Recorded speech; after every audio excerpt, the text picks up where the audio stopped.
भगवत गीता प्रथम अध्याय। धृतराष्ट्र बोले, हे संजय, धर्म भूमि कुरुक्षेत्र में एकत्रित युद्ध की इच्छा वाले मेरे और पांडु के पुत्रों ने क्या किया। संजय बोले, उस समय राजा दुर्योधन ने व्यूह रचना युक्त पांडवों की सेना को देखकर और द्रोणाचार्य के पास जाकर यह वचन कहा, हे आचार्य, आपके बुद्धिमान शिष्य द्रुपद पुत्र धृष्टद्युम्न द्वारा व्यूहाकार खड़ी की हुई पांडु पुत्रों की इस बड़ी भारी सेना को देखिए। इस सेना में बड़े बड़े धनुषों वाले तथा युद्ध में भीम और अर्जुन के समान शूरवीर, सात्यकी और विराट तथा महारथी राजा द्रुपद, धृष्टकेतु और चेकितान तथा बलवान काशीराज, पुरुजित, कुंतीभोज और मनुष्यों में श्रेष्ठ शैब्य, पराक्रमी युधामन्यु तथा बलवान उत्तमौजा, सुभद्रा पुत्र अभिमन्यु एवं द्रौपदी के पांचों पुत्र, ये सभी महारथी हैं। हे ब्राह्मण श्रेष्ठ, हमारे पक्ष में भी जो प्रधान हैं उनको आप समझ लीजिए। आपकी जानकारी के लिए मेरी सेना के जो सेनापति हैं उनको बतलाता हूँ। आप द्रोणाचार्य और पितामह भीष्म तथा कर्ण और संग्राम विजयी कृपाचार्य तथा वैसे ही अश्वत्थामा, विकर्ण और सोमदत्त का पुत्र भूरिश्रवा और भी मेरे लिए जीवन की आशा त्याग देने वाले बहुत से शूरवीर, अनेक प्रकार के शस्त्रास्त्रों से सुसज्जित और सब के सब युद्ध में चतुर हैं। भीष्म पितामह द्वारा रक्षित हमारी वह सेना सब प्रकार से अजेय है और भीम द्वारा रक्षित इन लोगों की यह सेना जीतने में सुगम है। इसलिए सब मोर्चों पर अपनी अपनी जगह स्थित रहते हुए आप लोग सभी निस्संदेह भीष्म पितामह की ही सब ओर से रक्षा करें। कौरवों में वृद्ध बड़े प्रतापी पितामह भीष्म ने उस दुर्योधन के हृदय में हर्ष उत्पन्न करते हुए उच्च स्वर से सिंह की दहाड़ के समान गरज कर शंख बजाया। इसके पश्चात शंख और नगाड़े तथा ढोल, मृदंग और नरसिंघे आदि बाजे एक साथ ही बज उठे। उनका वह शब्द बड़ा भयंकर हुआ। इसके अनंतर सफ़ेद घोड़ों से युक्त उत्तम रथ में बैठे हुए श्री कृष्ण महाराज और अर्जुन ने भी अलौकिक शंख बजाए। श्री कृष्ण महाराज ने पांचजन्य नामक, अर्जुन ने देवदत्त नामक और भयानक कर्म वाले भीमसेन ने पौंड्र नामक महाशंख बजाया। कुंती पुत्र राजा युधिष्ठिर ने अनंत विजय नामक और नकुल तथा सहदेव ने सुघोष और मनुपुष्पक नामक शंख बजाए।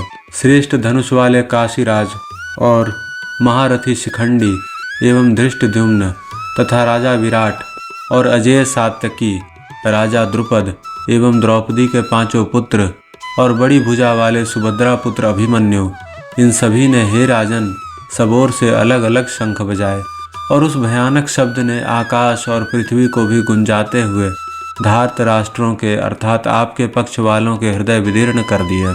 हे राजन, इसके बाद कपिध्वज अर्जुन ने मोर्चा बांधकर डटे हुए धृतराष्ट्र संबंधियों को देखकर उस शस्त्र चलने की तैयारी के समय धनुष उठाकर ऋषिकेश श्री कृष्ण महाराज से यह वचन कहा, हे अच्युत, मेरे रथ को दोनों सेनाओं के बीच में खड़ा कीजिए और जब तक कि मैं युद्ध क्षेत्र में डटे हुए युद्ध के अभिलाषी इन विपक्षी योद्धाओं को भली प्रकार देख लूं कि इस युद्ध रूप व्यापार में मुझे किन किन के साथ युद्ध करना योग्य है, तब तक उसे खड़ा रखिए।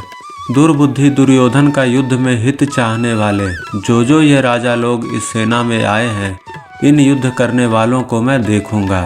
संजय बोले, हे धृतराष्ट्र, अर्जुन द्वारा इस प्रकार कहे हुए महाराज श्री कृष्णचंद्र ने दोनों सेनाओं के बीच में भीष्म और द्रोणाचार्य के सामने तथा संपूर्ण राजाओं के सामने उत्तम रथ को खड़ा करके इस प्रकार कहा कि हे पार्थ, युद्ध के लिए जुटे हुए इन कौरवों को देख।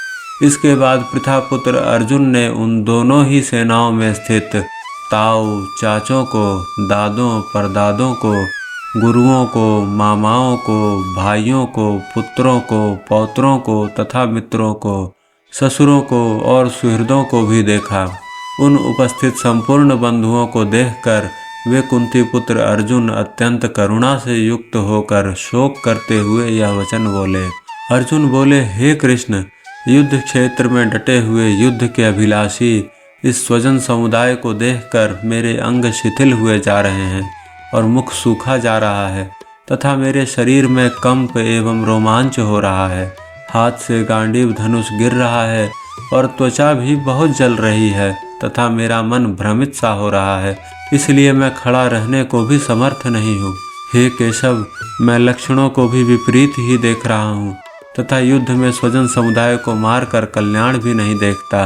हे कृष्ण, मैं न तो विजय चाहता हूँ और न राज्य तथा सुखों को ही। हे गोविंद, हमें ऐसे राज्य से क्या प्रयोजन है अथवा ऐसे भोगों से और जीवन से भी क्या लाभ है।